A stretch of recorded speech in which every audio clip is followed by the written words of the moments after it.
bienvenidos nuevamente. Muchas gracias por seguir con esta constancia, acompañándonos en este recorrido de lo que los evangelios nos ofrecen sobre lo que hizo y dijo Jesús de Nazaret. Vamos a empezar nuestra clase número 27, invocando al Padre del cielo. Padre nuestro que estás en el cielo, santificado sea tu nombre. Venga a nosotros tu reino, hágase tu voluntad en la tierra como en el cielo. Danos hoy nuestro pan de cada día. Perdona nuestras ofensas, como también nosotros perdonamos a los que nos ofenden. No nos dejes caer en la tentación y líbranos del mal. Oh Espíritu Santo, don de Dios y fuerza de lo alto, fuente de agua brotante de vida eterna, desciende y mora en nuestros corazones.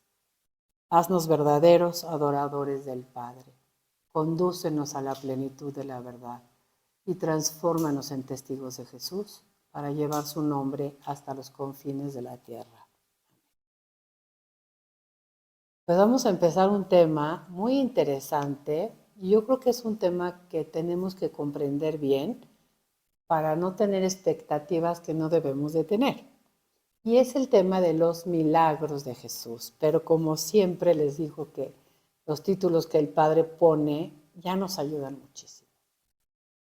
Si ustedes tienen su libro, en la página 117 me parece, empieza este tema, pero no se llama los milagros de Jesús, sino que el Padre le pone los milagros de Jesús, signos mesiánicos. No pone los milagros de Jesús, actos de magia, no pone los milagros de Jesús, Jesús hace prodigios extraordinarios para que la gente lo siga. No. Dice, los milagros de Jesús son signos de que Él es el Mesías.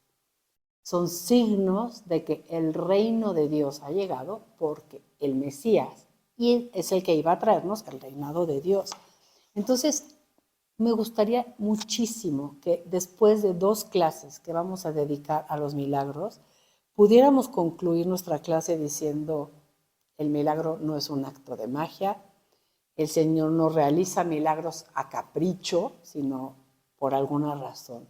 Y por eso tenemos que estudiarlos con mucho detenimiento, con mucha apertura de mente, apertura de corazón. Y es mucho más bonito contemplar los milagros como signos de quién es Jesús, como signo de que Él es el Mesías, de que el reino de Dios ha llegado, a verlos como actos de magia. Jesús no es un mago, no es un milagrero. En Jesús reside todo el poder de Dios. Él es Dios. Por eso esta fuerza va a salir de Él. Y de verdad no saben cómo me gusta siempre buscar una palabra del Papa que acompañe nuestra clase, porque así ustedes tienen como la tranquilidad de que lo que estamos enseñando está en sintonía con el magisterio de la Iglesia. Eso siempre es muy importante. Primero que nada, va lo que nos enseña la Iglesia sobre cómo debemos de leer la Escritura. Y el Papa dijo esta palabra que voy a leer en enero de 2016. Los milagros son signos extraordinarios que acompañan la buena noticia. Fíjense cómo el mismo Papa dice, son signos extraordinarios, es decir, algo que no sucede normalmente, pero que acompañan la buena noticia y tienen un objetivo, suscitar y reforzar la fe en Jesús. Que María nos ayude a convertirnos de un Dios de milagros al milagro de Dios que es Jesucristo. Lo central en la vida de Jesús no son sus milagros. Lo central en la vida de Jesús es Jesús, que hace milagros. Por eso el Papa dice que nos convirtamos de un Dios de milagros al milagro de Dios que es Jesucristo. Entonces vamos a ir siguiendo el orden que tenemos en nuestro libro y el primer tema se llama la actividad taumatúrgica de Jesús. Hay un título medio rimbombante. su actividad taumatúrgica, de un taumaturgo. Fíjense cómo no es un mago, no es un hechicero, no es un milagrero, no es un chamán. Es un taumaturgo. Y un taumaturgo es una persona que tiene el poder de obrar signos extraordinarios. Los israelitas estaban acostumbrados a que los profetas realizaran en ocasiones signos extraordinarios, pero es que ellos invocaban a Dios para que hiciera un signo que acreditara la palabra que ellos estaban diciendo. Vamos a ver cómo Jesús realiza estos signos sin necesidad de invocar a Dios, porque Él es Dios. Y la gente va a quedar maravillada. Esta actividad taumatúrgica de Jesús, les quiero recordar dónde tuvo su origen, y fue en su bautismo en el Jordán. Si recordamos, en el Jordán, Jesús fue ungido con el poder de Dios. En su naturaleza divina, Jesús siempre ha tenido todo el poder de Dios. Y ahora el Padre lo unge en su naturaleza humana con este poder de Dios para que pueda realizar su misión mesiánica y profética. Y habíamos leído que cuando Jesús regresó a su tierra después del bautizo en el Jordán, todo el mundo quedó admirado de dos cosas: de su sabiduría y de su poder. Hemos contemplado durante varias clases la sabiduría que brillaba en la doctrina de Jesús y cómo la gente se quedaba admirada. Y ahora vamos a ver cómo también se admiraban de su poder. Vamos a leer uno de esos textos. Vámonos al Evangelio de San Marcos, en el capítulo 6, nada más para recordar cómo brillaban en Jesús esos dos carismas que Dios le había regalado en el Jordán. Capítulo 6 de San Marcos, versículo 1. Salió de ahí y se dirigió a su patria, seguido por sus discípulos. Cuando llegó el sábado, se puso a enseñar en la sinagoga, y la multitud, al oírle, quedaba maravillada y se preguntaban: ¿de dónde le viene esto? ¿Quién le ha dotado de esta sabiduría? Y ahora, y esos milagros hechos por sus manos. Esos milagros hechos por sus manos. ¿De dónde le viene ese poder? Nosotros sabemos que le viene de su bautismo en el Jordán. Entonces, ese va a ser como el punto de partida de esta actividad taumatúrgica de Jesús. Quisiera de verdad que comprendiéramos y leyéramos con cuidado los evangelios y vean cómo lo principal en la actividad de Jesús era la predicación. Y a esa predicación la acompañan los signos, como para, vamos a decir, como para acreditar esa palabra que se dijo. Hay un texto muy claro, por ejemplo, Jesús dice en el capítulo 8 de San Juan: yo soy la luz del mundo, y habla sobre la luz del mundo. Y en el capítulo 9 hace un signo que acredita esa palabra, que es la curación del ciego de nacimiento. Entonces dice una palabra y luego, como para acreditar que esa palabra es verdadera, que viene de parte de Dios, hay un signo.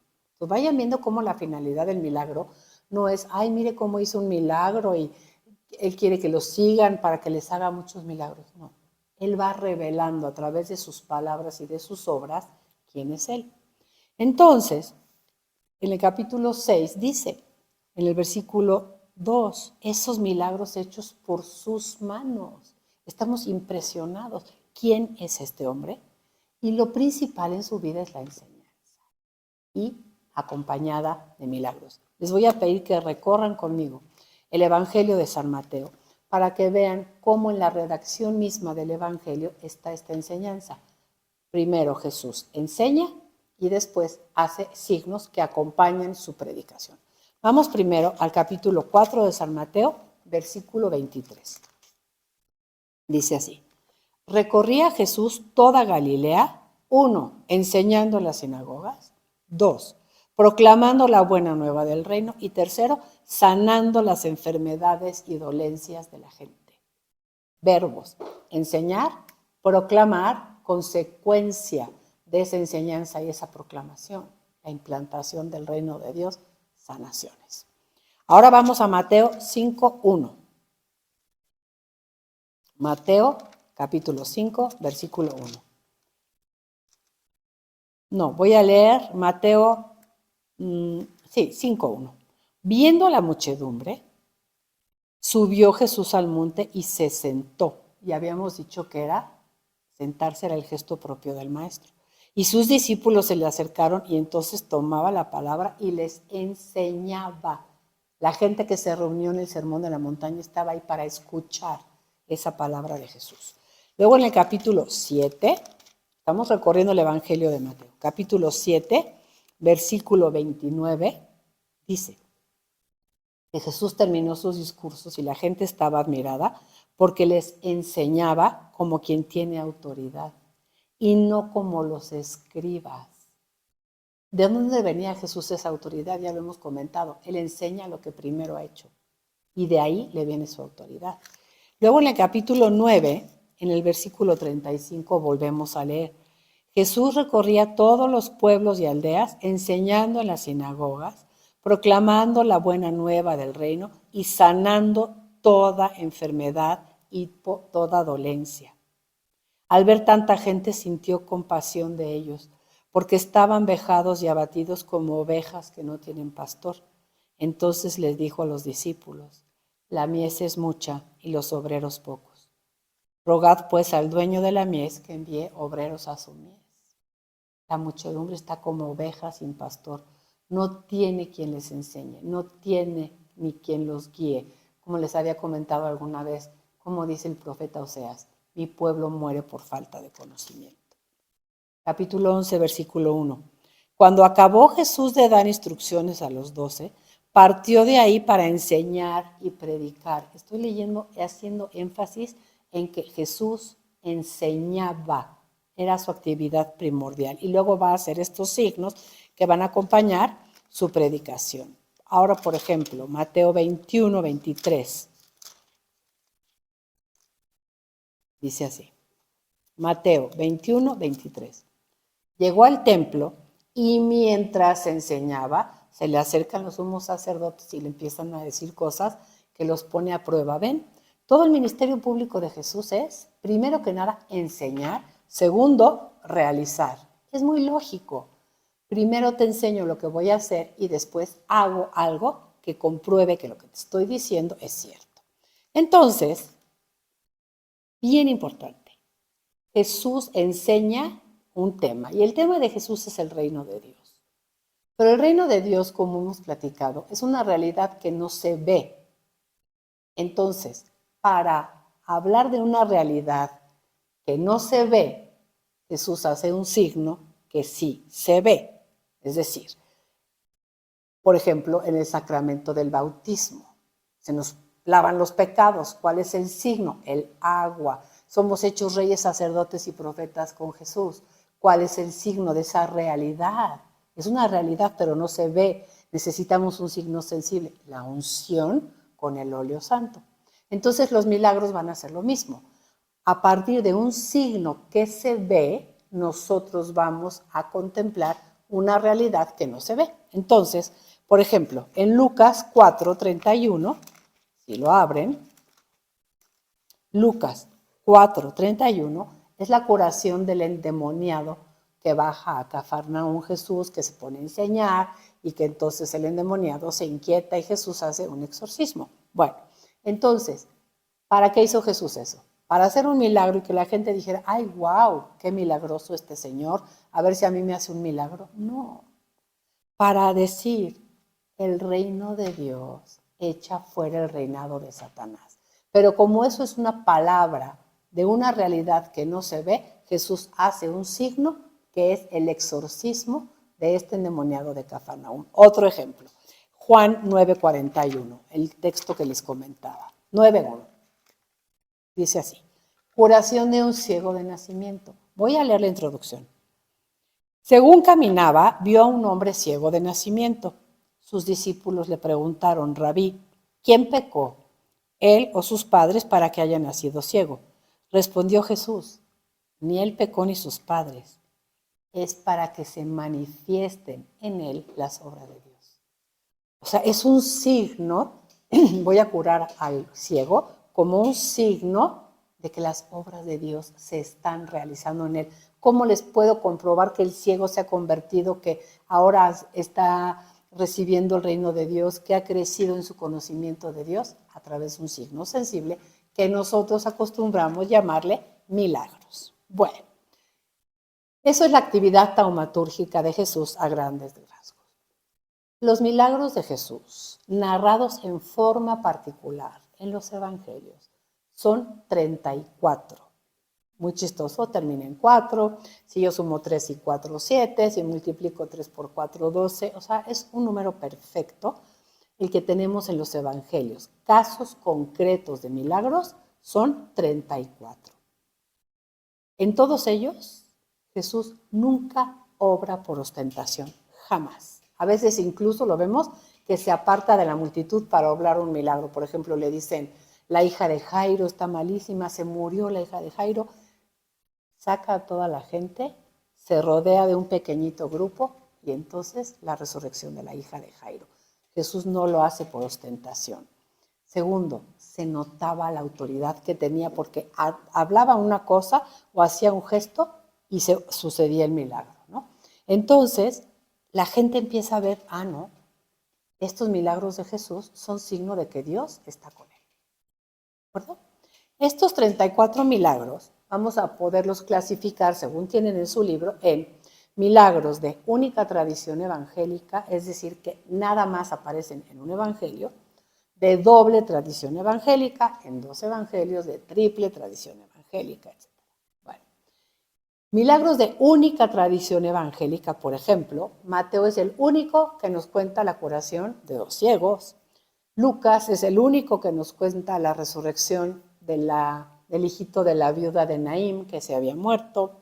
Marcos es el único que habla de la curación de un sordo tartamudo. Y los de Juan, el vino de Caná, el ciego de nacimiento, nada más los cuentan ellos. ¿Por qué? Porque ellos los eligieron, porque cada uno de los evangelistas busca destacar algún aspecto sobre Jesús narrando determinados milagros. Entonces, por ejemplo, a Mateo le interesa mucho mostrar a Jesús como el Señor de la comunidad, lleno de poder, sobrio. Marcos dice, pues sí, pero para mí el signo es también como un llamado a la fe. Y San Lucas nos va a decir, sí, pero para mí hay que destacar la misericordia de Jesús. Y San Juan dice, pues sí, todo eso está muy bien, pero hay un signo que manifiesta la gloria de Dios. Y eso es lo que yo quiero destacar. Entonces, como que cada uno tiene una intención distinta por la cual nos narra esos milagros.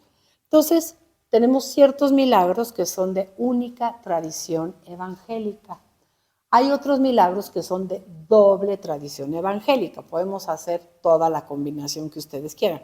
Mateo y Marcos, Marcos y Lucas. Podemos hacer de triple tradición evangélica, milagros que aparecen en 3 evangelios. Pero lo interesante es el único milagro de cuádruple tradición evangélica, que es la multiplicación de los panes.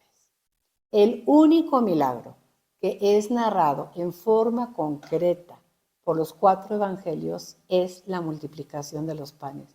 El Padre siempre nos decía, es que es el milagro, anuncio de la futura Eucaristía, que va a beneficiar a más gente a lo largo de los siglos.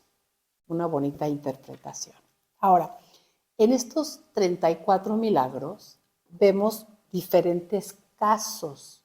Vemos curaciones de enfermos, vemos exorcismos, vemos donaciones. Por ejemplo, no tienen pan, Jesús les da el pan. Se acaba el vino, Jesús da el vino. Hay otros que se llaman milagros de salvamento. Señor, sálvanos que nos hundimos, que haces dormido. Entonces, la tempestad calmada. Y luego uno que se llama milagro, pero más bien es una acción simbólica profética, que es la maldición de la higuera, aquella higuera que Jesús deja estéril y sin fruto, ¿no? Pero estos 34 milagros, en los que 21 son curaciones, 5 son exorcismos, 5 son donaciones. 2 son milagros de salvamento y uno es una acción simbólica profética. Nos hablan de la importancia que Dios le da al hombre integral. Dios no nada más se dedica a hacer curaciones físicas. Dios se preocupa por el hombre integral. Pero estos milagros no son, quiero repetirlo hasta el cansancio, lo más importante en la actividad de Jesús, sino su enseñanza. Fíjense qué chistoso. San Marcos, que es el primer evangelio que se escribe, narra 18 milagros. Lucas narra 20. Mateo narra 19. O sea, muchos milagros, porque pensemos, por ejemplo, Marcos 18 milagros en 16 capítulos, San Mateo 19 milagros, Lucas 20 en 21 capítulos, 22 capítulos, o 24 capítulos, pero es casi uno por capítulo. Y llegamos al Evangelio de Juan y vemos 21 capítulos y nada más 7 signos. Entonces, esto nos habla de algo muy importante. El evangelio más antiguo, que es el evangelio de San Marcos, como que el cuerpo del evangelio de Marcos son los milagros. Al principio era muy importante en la historia de la iglesia hablar de los milagros de Jesús. Poco a poquito va siendo más importante Jesús, la persona de Jesús, la enseñanza de Jesús y después los milagros. Tan es así que San Juan, que es el último evangelio que se escribe, nada más narra 7 signos, porque lo más importante no es el milagro. Ahora, los milagros tienen ciertos elementos. Primero, un milagro siempre es resultado de una acción de poder. A Benedicto XVI le gustaba decir la dinamis, al padre Carrillo también le gustaba, esa fuerza de Dios que residía en Jesús. Segundo, el milagro es signo sensible de la presencia de Dios. Tercero, normalmente se requiere la fe. A veces Jesús pedía la fe, a veces, aunque no hubiera fe, Jesús hacía ese signo. Cuarto, generalmente hay una oración de imploración. Señor, sáname. ¿Cuántas veces encontramos a personas que se le acercaban a Jesús y Jesús le decía, ¿qué quieres que haga por ti? Señor, sáname. Pero es generalmente, por ejemplo, la hemorroísa toca el manto del Señor y no le pidió nada. Simplemente ella se acercó y lo tocó, ¿no? Entonces, por eso decimos generalmente hay la oración de imploración, pero no es necesaria.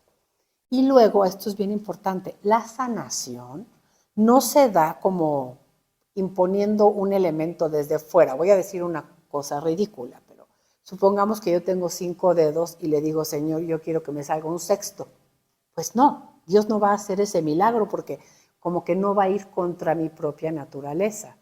En cambio, si yo le digo, Señor, tengo esta enfermedad, tengo unas células descompuestas en mi cuerpo, la sanación va a venir desde dentro de mi propia naturaleza a través de la sanación de esas células o a través de una como reenfoque en mi psique o a lo mejor a través de un cambio en mis actitudes, pero siempre desde dentro de la persona, no como una inyección o una aspirina, sino desde dentro del enfermo, a través de la propia naturaleza que Dios ha puesto en el enfermo. Entonces, vamos a leer en la página 122, para terminar esta introducción a los milagros, la teología de los milagros. Es bien importante esta sección. La teología de los milagros. ¿Qué es lo que tenemos que aprender sobre los milagros? ¿Qué es lo que tenemos que aprender sobre Dios en los milagros que vamos a contemplar en la próxima clase? Primero, que los milagros no son lo más importante en la misión de Jesús, pero sí juegan un papel específico en su evangelización. Si por hipótesis se suprimieran en los evangelios los milagros, se produciría un enorme vacío y quedarían sin comprenderse muchas palabras y actitudes de Jesús y también numerosas reacciones de la gente. La predicación de Jesús fue con palabras y en obras. Segundo, el milagro es parte esencial del mensaje, pero no es una sobrecarga al mensaje evangélico. Más que una ayuda para la fe, es la expresión acabada de la revelación. Y esta frase hay que subrayarla mucho y hay que pedirle a Jesús que así veamos los milagros. Dice así: si Jesús hizo prodigios para que creyeran en Él, más los hizo porque creían en Él. No para que creyeran, más porque habían creído en Él. Y si es hermoso y admirable creer en Jesús por sus milagros, es más admirable y hermoso creer en los milagros a causa de Jesús. El centro es la persona de Jesús. Tercero, los milagros, más que ser una garantía externa de la revelación, son parte de la revelación.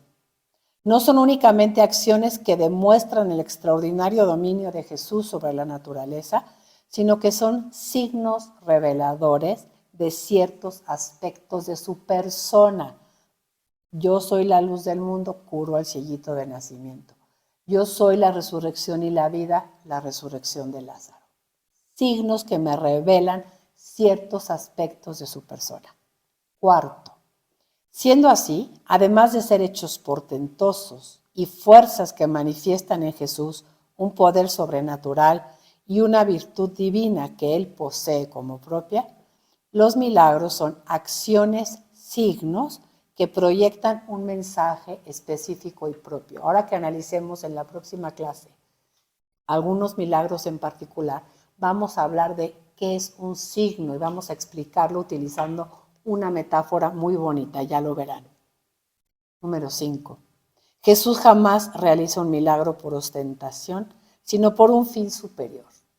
Acreditar su misión, dar garantía de su palabra, manifestar algún aspecto de su propio misterio o mostrar su compasión hacia el pobre necesitado.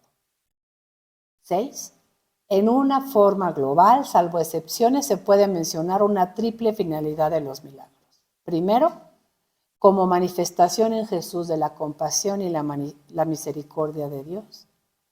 Segundo, como signos de que con Jesús y en Jesús han sido inaugurados los tiempos mesiánicos. Tercero, particularmente el Evangelio de Juan nos presenta los milagros como signos que nos van descubriendo el misterio de Jesús. Así hay que acercarse a los milagros, para ir descubriendo más y más el misterio de Jesús y de sus palabras. Voy a terminar leyendo la actualización. Les recuerdo, yo vengo de parte del Instituto de Pastoral Bíblica. La Biblia nos tiene que acompañar en la vida. El padre Carrillo decía, ¿para qué leemos la Biblia si no va a transformar mi vida? Entonces, lo que hemos leído y lo que hemos estudiado, yo tengo que aplicarlo en mi vida. Aquí hay un ejemplo de esa aplicación. Hoy también, como entonces, lo que más desea Jesús es establecer el reinado de Dios en nosotros. Él quiere reinar y gobernar en cada uno de nosotros, en nuestras familias, en todas las comunidades humanas, en la sociedad y en el mundo. Como en tiempos de Jesús estamos necesitados de toda clase de liberación y de sanación, de innumerables enfermedades de alma y cuerpo. Además, el abrir nuestro corazón al reinado de Dios y ser liberados de nuestros pecados y de sus consecuencias es el principio de nuestro caminar hacia la santidad. Abramos nuestra mente a la palabra poderosa del Señor. Acrecentemos nuestra fe en Él y recibamos su invitación para que el reino de Dios se establezca en medio de nosotros. Y pidámosle muy humildemente que manifieste la presencia de su reino, ejerciendo en beneficio nuestro sus acciones de poder y de misericordia. Que ante todo nos libre de las acechanzas del maligno, pero que también escuche nuestras súplicas inmediatas, pidiéndole que solucione los problemas múltiples de nuestra vida y nos sane de nuestras enfermedades espirituales, psíquicas y corporales. Pero lo principal, que Dios instaure su reinado en nosotros y que como signo de que hemos abierto el corazón a ese reinado de Dios, Él obre en nuestra vida el prodigio. Alabado sea Jesús.